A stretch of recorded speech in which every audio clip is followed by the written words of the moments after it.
எங்க ஓட்டெல்லாம் தேவைப்பட்டுச்சு. எங்களை பணி நிரந்தரம் பண்ணுவோன்னு வாக்கு கொடுத்தாங்க. இன்று பள்ளிக்கூடங்களிலும் மருத்துவமனைகளிலும் துப்புரவு பணியிலும் இருக்க வேண்டியவர்கள் தெருவில் இறங்கி போராடும் அவலம் தொடர்கிறது. இந்த நிலை மாறிட வாக்களியுங்கள் தாமரை சின்னத்திற்கு. நேயர்களுக்கு வணக்கம். இன்று நம்மோடு அரசியல் விமர்சகர் மூத்த பத்திரிகையாளர் திரு டெல்லி ராஜகோபால் அவர்கள் இணைந்தார். வணக்கம் சார். நமஸ்தே. நமஸ்தே ஜெய். எப்படி சார் இருக்கீங்க? நல்லா இருக்கேன், சௌக்கியமா இருக்கீங்க. இப்போ தமிழ்நாட்டுல வந்து எலெக்ஷன்ஸ் ரொம்ப தீவிரமடைஞ்சிருக்கு. அதுவும் இன்னும் ஒரு வாரம் தான் இருக்கு கிட்டத்தட்ட. நேற்று வந்து பாராளுமன்றத்துல ஒரு முக்கியமான ஒரு மசோதாவை திரு மோடி அவர்கள், அமித்ஷா அவர்கள் வந்து தாக்கல் பண்ணாங்க. ஆனா அது வந்து நிறைவேற்ற முடியாம போயிடுச்சு. இங்க தமிழ்நாட்டுல பாத்தீங்கன்னா அது பண்றதுக்கு முதல் நாள் வந்து ஸ்டாலின் அவர்கள் வந்து அந்த மசோதாவை கொளுத்தி விட்டார். அந்த நகலை வந்து கொளுத்தினாரு. அதுக்கப்புறம் இன்னைக்கு காலையில ஒரு பிரச்சாரத்தை ஆரம்பிக்கிறதுக்கு முன்னாடி வெடி வெடிச்சு கொண்டாடி இருக்காரு. அப்படி என்ன இந்த மசோதால மோசமா இருக்கு? மோசமா இல்லை, திமுகவிற்கு இது பெரிய தோல்வியாகத்தான் நான் பார்க்கிறேன். காரணம் என்ன என்று கேட்டால், தமிழக சட்டசபைக்கு இன்னும் 115 பேர் வந்திருப்பாங்க. நாடாளுமன்றத்திற்கு மேலும் 20 பேர் வந்திருப்பாங்க. தமிழகத்திற்கு 59 பேர்னு வச்சு இப்ப 40 இருக்குதுங்க, 60 ஆயிடுங்க. அது 59 + 1 60 ஆயிடும். அதையெல்லாம் தடுத்து நிறுத்தியது திராவிட முன்னேற்ற கழகம். அதுல பெண் வாக்காளர்கள் இருக்கிற அதிகமா இருந்தாலும் சரி, பெண் வேட்பாளர்கள் இல்லை திமுகவிற்கு. அதை டாப் ஆஃப் இட் மு.க. ஸ்டாலின் செய்யக்கூடிய ஒரு ஆர்குமெண்ட்ஸ் எல்லாம் ஏற்கக்கூடியதா இல்லைங்க. அவர் என்ன சொல்றாரு, கத்தி தொங்கிட்டு இருக்குது, வடநாட்டு ஆதிக்கம்லாம் சொல்லிட்டு. 17 வருஷம் இவங்க ஆட்சியில இருந்தாங்களே சார் டெல்லியில. அப்பெல்லாம் என்ன சார் போச்சு? தமிழுக்கு என்ன சார் உரிமை கொடுத்தீங்க? இவங்களுடைய ஆட்சியில தான் சார் காவிரி வராது இருந்தது. இவங்களுடைய ஆட்சியில தான் சார் ஜல்லிக்கட்டு வராது இருந்தது. அப்ப தமிழ் உரிமை கொடுக்கலையா அவங்க? அதை தவிர இவங்களுடைய ஆட்சி 2009 தான் அதே வைகோ சொல்றாரு ஜெனசைட் நடந்ததுன்னு, அதே சீமான் சொல்றாரு, விஜயன் சொல்றாரு. ஈழ தமிழர்கள் 3 லட்சம் பேர் கொலை செய்ததுக்கு காரணம் காங்கிரசும் திமுக. அவனே இப்போ ஓட்டின்னு இருக்காங்களே. 2014 எலெக்ஷன் வரல, என்ன திருப்பி ஓட்டின்னு இருப்பாங்களே. அதுக்கெல்லாம் தமிழ்நாட்டுக்கு என்ன துரோகம் செய்யாமல் என்ன செய்தார்கள்? அதை தவிர இவங்களுடைய மெயின் காஸ் ஆஃப் ஆக்ஷன் என்னன்னு கேட்டீங்கன்னாவே, தயவுசெய்து ஒன்னே ஒண்ணு தமிழ்நாட்டுக்கு தெரிஞ்சுக்கணும். அகில இந்திய அளவில் 850 சீட் பாராளுமன்றத்துக்கு வருகிறதுன்னா 425 சீட் காங்கிரஸ் ஜெயிக்காது, டிஎம்கே ஜெயிக்காது, இந்தி கூட்டணி ஜெயிக்காது, பிஜேபி ஜெயிக்கிறது கஷ்டங்க. ஆனா 21 மாநிலத்துல அவங்க ஆண்டு இருக்காங்க. தமிழ்நாடு ஒரே ஒரு மாநிலத்தை வச்சு இவருக்கு கலட்டை பண்ணிட்டு இருக்காரு மு.க. ஸ்டாலின். அவர் எங்க தடால்னு ஒரு வெள்ளை கொடி காமிக்கிறாரு, பச்சை கொடி காமிக்கிறாரு, தடால் கருப்பு கொடி காமிக்கிறாரு, கருப்பு சட்டை போடுறாங்க. அதான் நேற்று பிரைம் மினிஸ்டர் நல்லா காடா டீக்கா லேக்கி ஆகியாக்கா அப்படிங்களா, கருப்பு சட்டை போட்டு வந்தீங்களே அப்படின்னு திருஷ்டிக்கு தான் வந்திருக்கிறது. அது கனிமொழி சொல்றாங்க மா காளியினுடைய கதுன்னு. என்னங்க இது பேசுறது? இந்த சீமான் சொன்னதை நான் பாராட்டுகிறேன். இந்த டீலிமிட்டேஷனை வந்து கருணாநிதி தான் மிஸ்லீட் பண்ணாரு, மகனும் மிஸ்லீட் பண்றான்ட்டு நேற்று ஒரு பேச்சை கேட்டேன். அதுதாங்க யதார்த்தம். இந்த பெண் வாக்காளர்களுக்கு அதிகமான பெண் ரெப்ரசன்டேஷன் கொடுக்கதை திமுக தடுத்தது. அதுதாங்க, வேற ஒண்ணுமே இல்லைங்க. இன்று மாலை பிரதமர் 6 மணிக்கு பேச போறாரு. அந்த பேசத்தேர்ந்து you can understand what is what. பிரதமர் பேச போறாரு பத்தி நான் பின்னாடி வரேன். இப்போ பெண் வாக்காளர்களுடைய உரிமையை வந்து திமுக தடுத்துருச்சு அப்படின்னு சொல்றேன். ஆனா கனிமொழி போன்றவர்கள் எல்லாம் எம்பிஐக்கு திமுக தான் அனுப்பியிருக்கேன். பெண்ணுடைய உரிமை எப்படி திமுக தரும்? ஏன்னா நிறைய விஷயங்கள் பெண் உரிமை நாங்க தான் பண்ணிருக்கோம், திமுக எல்லா இடங்களையும் சொல்லுது. அப்படி பேசக்கூடியவர்களுக்கு ஒரே ஒரு கேள்வி. ஆர்.என். ரவியர்கள் முன்னாள் கவர்னர் சட்டசபைக்கு போகும் பொழுது 22,000 கொலைகள் 5 வருடத்தில் நடந்திருக்கின்ற போதைப் பொருள் மூலமாக 6,500 விதவைகளை தமிழகம் கெடுத்தது. எடப்பாடி பழனிசாமி சாயத்துல இதே கனிமொழி பேசியிருக்காங்க. நிறைய விடோஸ் வந்திருக்காங்க, விதவைகள் வந்தாச்சு அப்படின்னு. இப்போ ட்ரக்னால எத்தனை பேர் செத்து போறாங்க, அதை பத்தி ஸ்டாலின் ஏன் பேச மாட்டேங்கிறாரு? அதுவும் தமிழ்நாட்டினுடைய ஆளுங்க தான் செத்து போறாங்க. மத்திய அரசாங்கத்தை கோல் சொல்லி நரேந்திர மோடி, அமித்ஷா ஒழிக, நரேந்திர மோடி ஒழிக, ஆர்.என். ரவி ஒழிக, மத்திய அரசாங்கம் ஒழிக, வாழறது மட்டும் இவங்க குடும்பம் தானே. எங்க யாராவது கேட்க மாட்டாங்க. அதுதாங்க என்னை பொறுத்து மட்டும் திமுக செய்தது தமிழகத்திற்கு செய்த பச்சை துரோகமாத்தான் நான் பார்க்கிறேன். நீங்க என்னன்னா சொல்லலாம், பொதுமக்களுடைய கருப்பு சட்டை போட்டுக்கலாம். எங்க ஒரு தமிழ்நாட்டுக்கு முதலமைச்சரா தேர்ந்தெடுத்தவர் சட்டத்தின் ரீதியாக சட்டத்தின் மீது ஆணையிட்டு பதவி ஏற்றுண்டவர் சட்ட திருத்தத்தை எப்படிங்க கொளுத்த முடியும்? அது அம்பேத்கருக்கு பண்ண ஒரு அநீதி இல்லைங்களா சார்? அம்பேத்கர் சட்டத்தை இவங்க கொளுத்தணும்னா எதிர்க்கிறாங்க. என்னங்க இது? அதான் தேஜஸ்வி சூர்யா பார்லிமெண்ட்ல பேச செப்பரேட்டிஸ்ட் பார்ட்டி டிஎம்கேன்னாரு. அதை எதிர்த்து சொல்றதுக்கு யாருமே இல்லைங்களே திமுகல இருந்து. எங்க இதோ சொல்றாங்களே, நேற்று முன்தினம் ராத்திரி 2:30 மணி மட்டும் பார்லிமெண்ட் நடந்ததுங்க. ஒரு திமுக எம்பி இல்லைங்க. தமிழ்நாட்டை காக்கலைங்கிறாங்க. 8 கோடி தமிழர்களுக்கு திமுக 40 எம்பிக்கள் செய்த துரோகம் என்னங்க?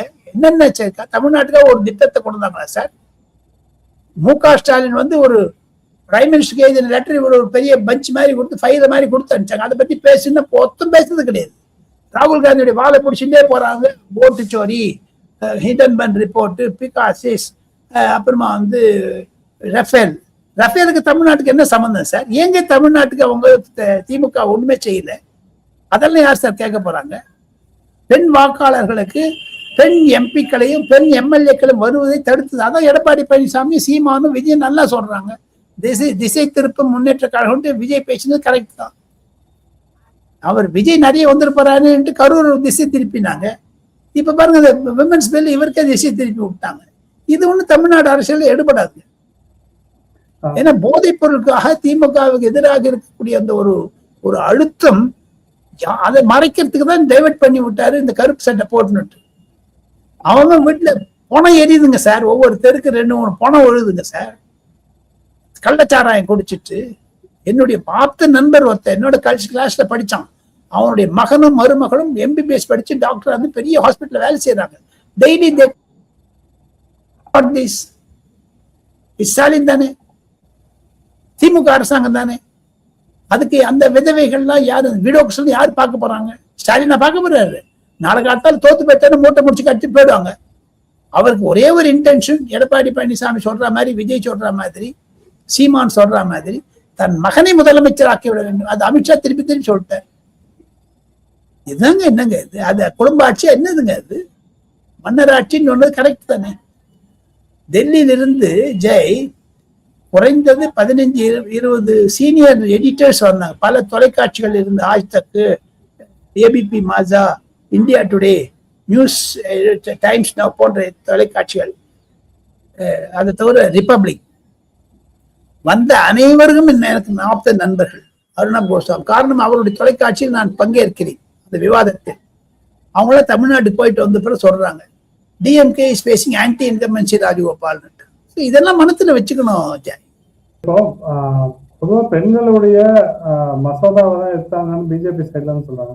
ஆனா திமுக சைட்ல இருந்து என்ன சொல்றாங்கன்னா, இதை நாங்க வந்து டீலிமிட்டேஷனை தான் எதிர்த்திருக்கோம், பெண்களுடைய இடஒதுக்கீடை நாங்க எதிர்க்கல, அதை இம்ப்ளிமெண்ட் பண்றதுனா இப்பவே பண்ண இல்லாம எதுக்கு நீங்க டீலிமிட்டேஷன் இது போட்டு நீங்க குழப்பறீங்க, மக்களை திசை திருப்ப பாக்குறீங்க அப்படின்னு திமுக பக்கத்துல இருந்து குற்றச்சாட்டு.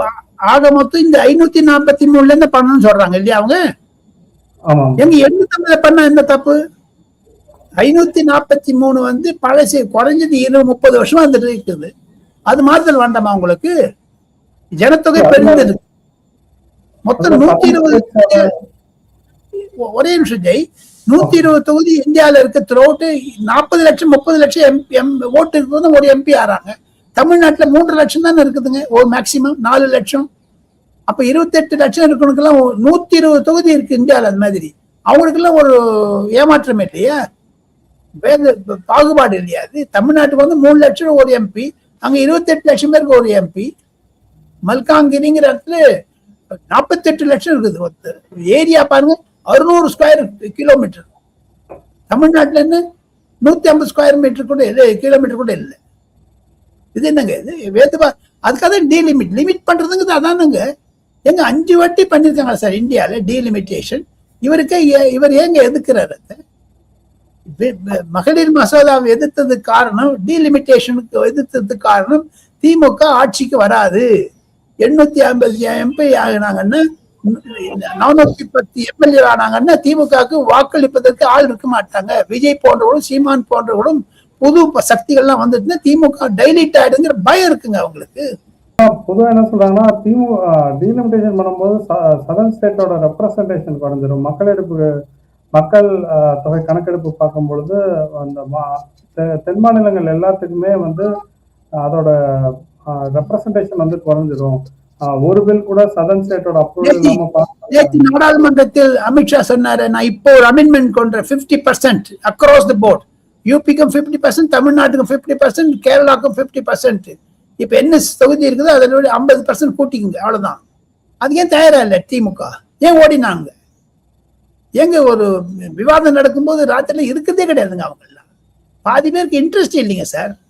அங்க வரக்கூடிய 23 பேர்ல பாதி பேர் அந்த 23 திமுக எம்பிக்கள்ல 12-13 பேர் உதயநிதி ஆளுங்க. அவங்களும் கனிமொழி மதிக்கிறதே இல்லைங்க சார். டிஆர் பாலு மதிக்கிறதே இல்லையே. புட்டா ஜாரு வயசானவர் போறாங்க கேட்கறாங்க, சொல்றாங்க. இப்போ நரேந்திர மோடி அவர்கள் வந்து மாலை வந்து பேசுறதா ஒரு அனௌன்ஸ்மெண்ட் கொடுத்திருக்காரு நாட்டு மக்களுக்கு. இப்போ என்ன மாதிரி அனௌன்ஸ்மெண்ட்ஸ் கொடுப்பாரு? ஏன்னா நிறைய நாம் இருவரும் பேசிக் கொண்டிருக்க சமயத்தில் இன்னும் 3-4 மணி அது ஒளிப்பதிவு ஆகிவிட்டது. ஒளிப்பதிவு செய்து விட்டு தான் அவர் கோயம்புத்தூர் போயிருக்காரு. இருந்தாலும் இந்த வீடியோ வெளிவதற்கு முன்னதாகவே அவர் பேசி முடித்திருப்பார். எனக்கு கிடைக்கக்கூடிய தகவல்கள் எல்லாம் ஒவ்வொரு மாநில அரசாங்கத்திற்கு, பாஜக ஆண்டு கொண்டிருக்கக்கூடிய மாநில அரசுகளுக்கு ஒரு அறிக்கை விட்டிருக்கிறார் பிரதமர். அதை சொல்ல போகிறார் ராத்திரி 8:30 மணிக்கு. கோயம்புத்தூர்ல அதை பத்தி தான் பேச போறாரு 6 மணிக்கு. நாம் இது ஒளிப்பதிவு செய்து சனிக்கிழமை 4 மணிக்கு நம்ம ரெக்கார்ட் பண்ணிட்டு இருக்கோம். அதுல எனக்கு கிடைக்கக்கூடிய தகவல்கள்லாம் ஒவ்வொரு ஸ்டேட்லயும் காங்கிரஸ் எக்ஸ்போஸ் பண்ணு, தமிழ்நாட்டுல பிஜேபி நம்ம பிஜேபி போனது நல்லது, எப்படி திமுக கடுத்ததுங்கிறத எக்ஸ்போஸ் பண்ணுட்டு எடப்பாடி பழனிசாமி கிட்ட சொல்ல போறாரு. இன்னைக்கு சாயங்காலம் அதை பேசுவாரு. அதேனுடைய சப்ஸ்டன்ஸ் தான் ஏற்கனவே பாராளுமன்றத்தில் பேசியதும், நரேந்திர மோடி அவர்கள் அனைத்து எல்லா கட்சி எம்பிகளுக்கும் கடிதம் எழுதியதும், அதை தவிர பல அரசியல் தலைவர்களுக்கு கிரண் ரிஜிஜு நேரடியாக பார்த்து, அமித்ஷா நேரடியாக பார்த்து, சர்வ கட்சி கூட்டத்தில் நடந்த கருத்துக்களை வைத்துக் கொண்டுதான் இன்று நரேந்திர மோடி பேச இருக்கிறார் என்று நான் கேள்விப்படுகிறேன். ஜெய். இது வந்து இப்ப திமுக வந்து இந்த மகளிர் மசோதாவை எதிர்த்திருக்கு, கொண்டாடி இருக்காங்க. இப்ப இத வந்து அகில இந்திய லெவல்ல இது எப்படி இம்பாக்ட் இருக்கும்?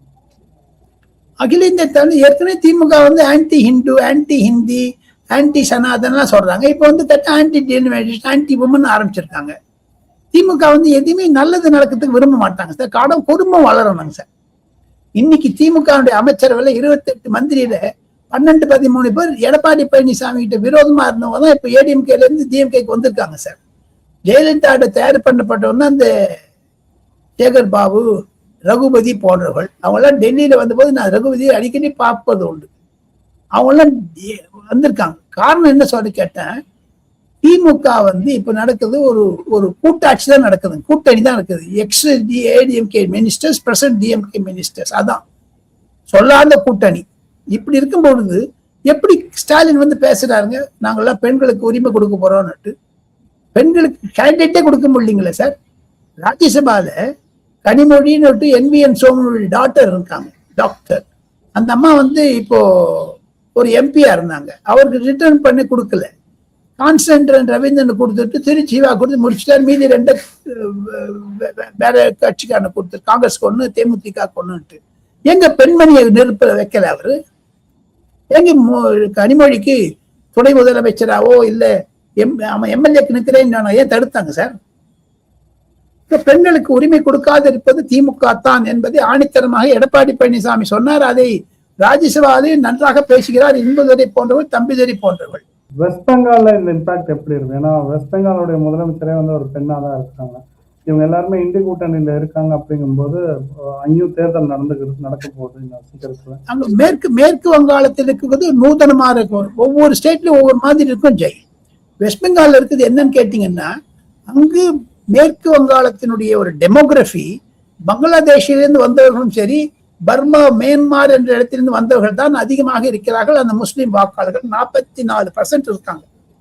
அதனால்தான் மம்தா பானர்ஜி மீண்டும் மீண்டும் ஜெயிக்கிறாங்க என்பதுதான் யதார்த்தம், என்பதுதான் கால நிலவரம்.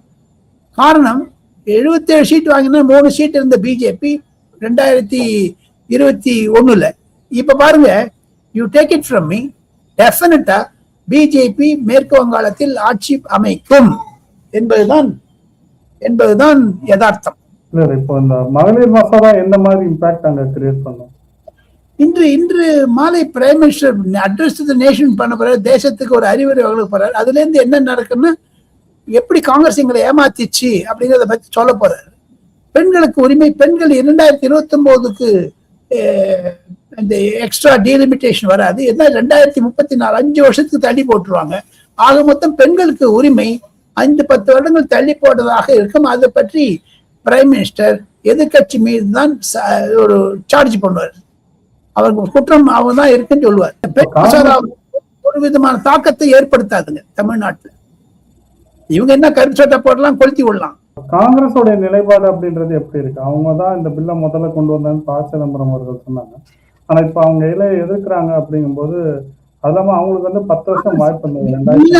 காங்கிரஸ் ஒரே ஒரு பயம் என்னன்னு கேட்டீங்கன்னா, 850 சீட்டு பார்லிமெண்ட்டுக்கு வந்துருச்சுன்னா 420 அவங்க ஜெயிக்கிறது கஷ்டங்க. அதனாலதான் சார் அவங்க பண்றாங்க சார், வேற ஒண்ணுமே இல்லை சார். அவங்க செய்யக்கூடிய நாடகம்னா 425 கிராஸ் பண்றது மிக மிக கடினம். அந்த ஒரு பின்னணியில் பார்த்தால் காங்கிரஸ் பின்னடைவை அடைகிறது. 425 ஹாஃப் மார்க். வட இந்தியாவில 3 ராஜ்யத்துல தான் காங்கிரஸ் பதவியில் இருக்குங்க. ராகுல் காந்தி என்னமோ ஒரு பேசுறாரு தவிர, ஸ்டாலின் ராகுல் காந்தி ஒரு லெவல்ல தான் இருக்காங்க. ஒரு பேச்சு புரிஞ்சுக்கவே முடியல அவங்க பேசுறதெல்லாம். நேற்று ராகுல் காந்தி பேச, அதுதான் அமித்ஷா சொன்னார் நல்லா. பிரியங்கா காந்தி அழகா பேசுறாங்க, புரிஞ்சுக்க முடியுது. ராகுல் காந்தி பேசினா புரிஞ்சுக்க முடியலங்கிறாரு. ஏதோ ஒரு 16 பசில் நான் சொல்றேன். என்ன 16 தெரியவே இல்லை. எந்த 16 யாருக்குமே தெரியல. அது பெருமா ஒரு காகிதத்தை காமிச்சாரு. 16 அமெரிக்கால ஒரு எக்ஸ்டென்ஷன் ஃபைல் இருக்கு, அதை பத்தி சொல்றாரு. ரஃபேல பத்தி சொல்றாரு. ஒண்ணுமே தெரியல. அவருக்கு வந்து ஒரு குழம்பு இருப்பதனால் அவருக்கு ஒரு அப்ரோச் வந்து கன்ஃபியூஸ்டா இருக்குன்னு தான் சொல்றாங்க சார். ஏன்னா நீண்ட காலமா இந்த மசோதா வந்து இருக்கிறதுனாலையும் காங்கிரஸ் வந்து 2004 2019 தொடர்ந்து 10 ஆண்டுகள் ஆட்சியில எல்லாம் இருந்திருக்கு. அப்பெல்லாம் இவங்க கொண்டு வரல. அப்படிங்கும்போது இப்ப எதிர்க்கிறாங்க. அப்படிங்கும்போது உண்மையில பெண் வளர்ச்சியில காங்கிரஸ் அதுக்கு ஒரு காரணம் இருக்கு. அதுக்கு ஒரு காரணம் இருக்கு ஜெய். அதான் நேற்று அசம்பிளியில பார்லிமெண்ட்ல சொல்லி இருக்காரு. 2001 அடல் பிஹாரி வாஜ்பாய் அவர்கள் தமிழகத்தினுடைய எம்பிக்கள் TR பாலு, முரசொலி மாறெல்லாம் ஒரு ரெப்ரசன்டேஷன் கொடுத்ததுனால 25 வருடம் அதை தள்ளி வச்சாங்க. அந்த டீலிமிட்டேஷனை காங்கிரஸ் 50 வருஷம் தள்ளி வச்சதுங்க. அந்த 25 வருஷம் தள்ளி வச்சு 26 தான் வந்து முடியுங்க. இப்ப இந்த 26ல எப்படி பண்ணணும்? கான்ஸ்டிடியூஷன்ல இருக்குங்க ப்ரீவியஸ் சென்சஸ். அந்த ப்ரீவியஸ் சென்சஸ் என்பது 2011 தான் எடுத்திருக்காங்க. 2021 எடுக்க முடியல. காரணம் கொரோனா வந்ததுனால. அது அமித்ஷா நல்லா விளக்கி இருக்காரு. அதை விளக்கி வச்சு அமித்ஷா பார்லிமெண்ட்லயே சொல்லியிருக்காரு, நான் 50% பத்தி கான்ஸ்டிடியூஷன்ல அமெண்ட் பண்றேன்னு. திமுக ஒத்துக்கலையே அது. ஆக மொத்தம் இந்த பிரச்சனை எல்லாம் குழப்பி விட்டது முழுக்க முழுக்க காங்கிரஸ். அதனால பின்னடைவு காணும் என்பதுதான் என்னுடைய கருத்து. ஜெய், எங்களோட வந்து பல தகவல் பயந்து கொண்டதுக்கு நன்றி. தேங்க்யூ ஜெய், நன்றி.